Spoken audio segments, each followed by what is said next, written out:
Salutare toată lumea și bine v-am găsit la un nou episod. Eu sunt Cristi și astăzi, după cum vedeți, am putut să fac 8000 de trofee. Astea 4 big box-uri și 20 de box-uri normale. Eu o să vreau să fac un opening când va apărea următorul update, deci nu o să le deschidem. Și doar o să deschidem astea până la EMS. Collect și momentul mult așteptat, Collect EMS. Doamne, nu pot să cred că am putut și eu să fac, deși prima oară când fac 8000 de trofee. Doamne. Hai să jucăm la un, la un gen grab, că am ăla de luat. Doamne, deci nu pot să cred, Am terminat și eu de colectat tot trophy road-ul. Și nu știu dacă vă întrebați, nu știu să joc absolut deloc cu ea. Absolut deloc cu ea.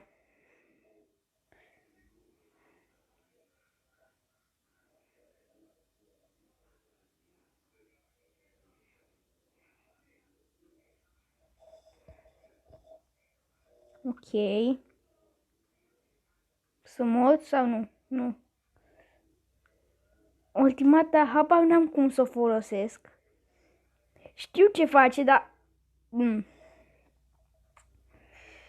Supercell, stai acolo liniștit. Vă dați seama că în primul meci o să dau numai de nabi.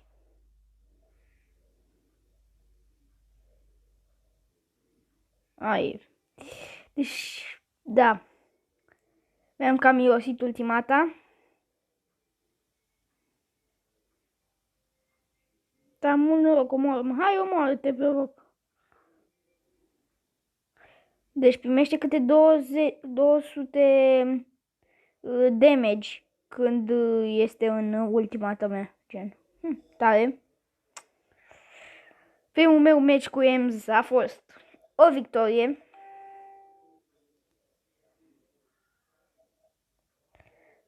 Bun. Stați așa puțin. Bun, am revenit. Scuzați-mă că am primit acolo o notificare.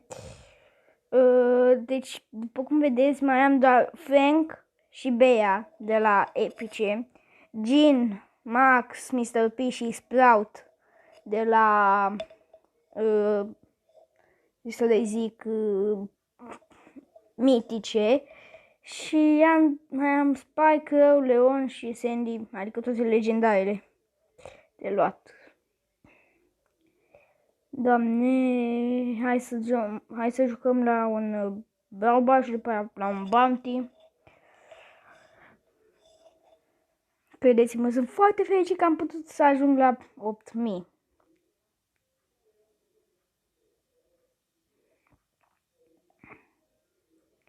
Vreau să-i mulțumesc lui Ase Mădălin. Da, cum naiba am dat o mingea și mi-am mirosit ultimata. Deci vreau să-i mulțumesc lui Ase Mădălin, lui și încă unui prieten că a reușit să mă boosteze. Îl cheamă Alex. Deci mulțumesc Alex și mulțumesc Ase Mădălin. Oh, au dat gol. Ok. Dar cum naiba fac eu de mirosesc ultima dată de fiecare dată?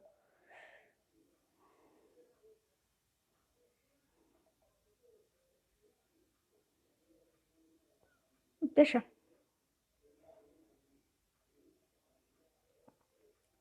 Ok, am ieșit și star player. Tare.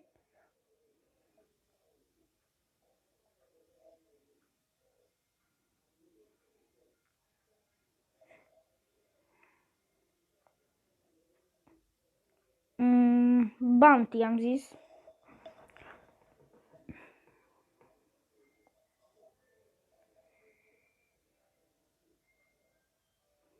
Și din câte m-am informat eu, nu e că îi promovezi sau ceva, dar de la Matey și de la Madeline și de la Matey, am aflat efectiv că la update-ul de Paște se poate să primim ceva destul de tare, dar momentan nu se știe exact ce. Și m-am dus ca în ei. M-am dus ca ghiuleaua direct în ei fără să...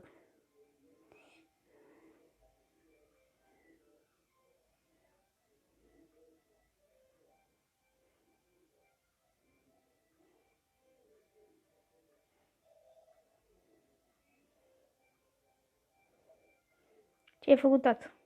Ce ai făcut, tată? Bă, dar Rosa unde e? Bună întrebare, unde e Rosa?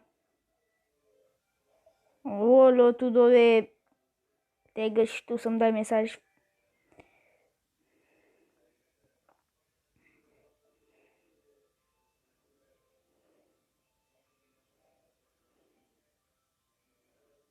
Și așa am omorât pe amândoi.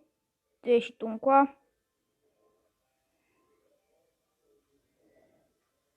Pac.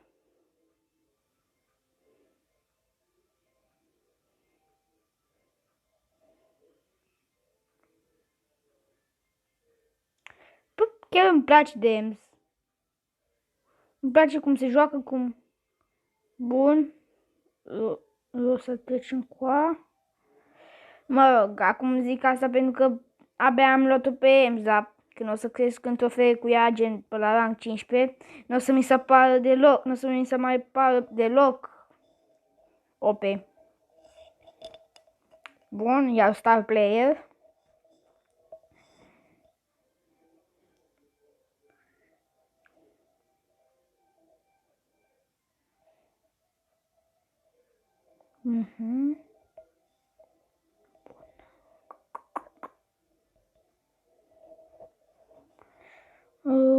Hai pe un duo și după aia pe un solo.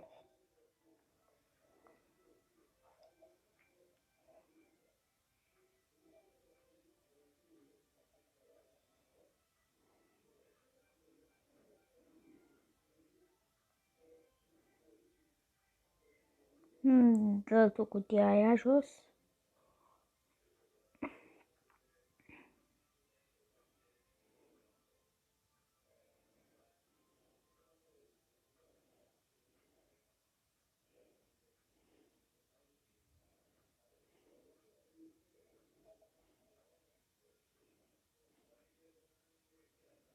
Mamă, dar cât de aproape era să mor. Uite așa.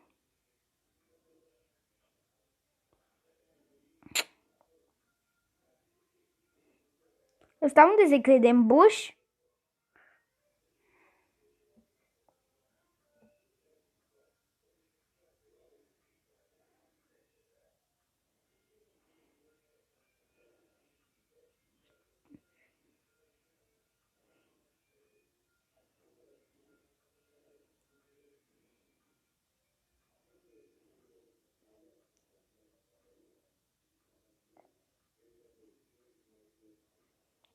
Știu din... Ăsta e cu Bull, mi se pare, în echipă. Mă rog, era cu Bull în echipă.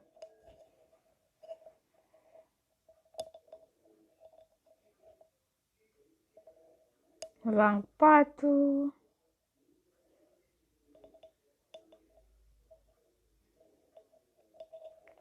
Ok. Hai să joc și un solo dacă e.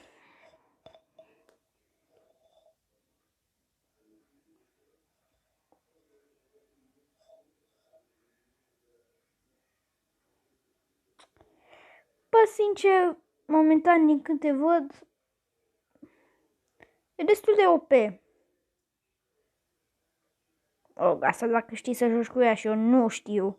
Dar pentru mine e OP, chiar dacă nu știu să joc. Mori. De ce aia nu mă ataca?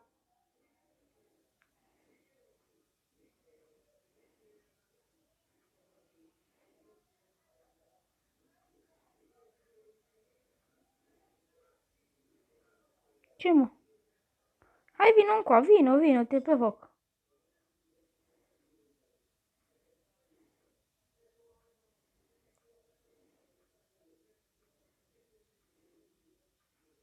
Mersi.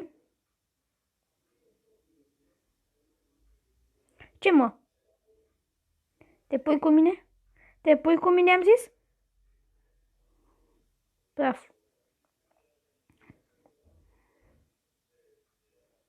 Pocolocodoco. Hai că lasă moară fix în asta. A, nu mai. Puteam să-l las să moară direct în aia, dar n-a ținut ultimata. Ma, câte sucuri sunt aici? 1 și 2. Uite-l și pe al treilea. Hai, gata. Hai că vin după tine.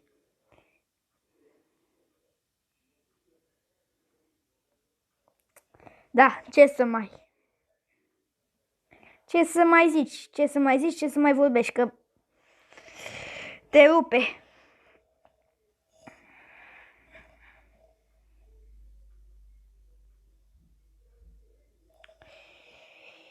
Păi, da. Bun. Cam atât cu acest episod. Eu am fost Cristi. Pa, pa!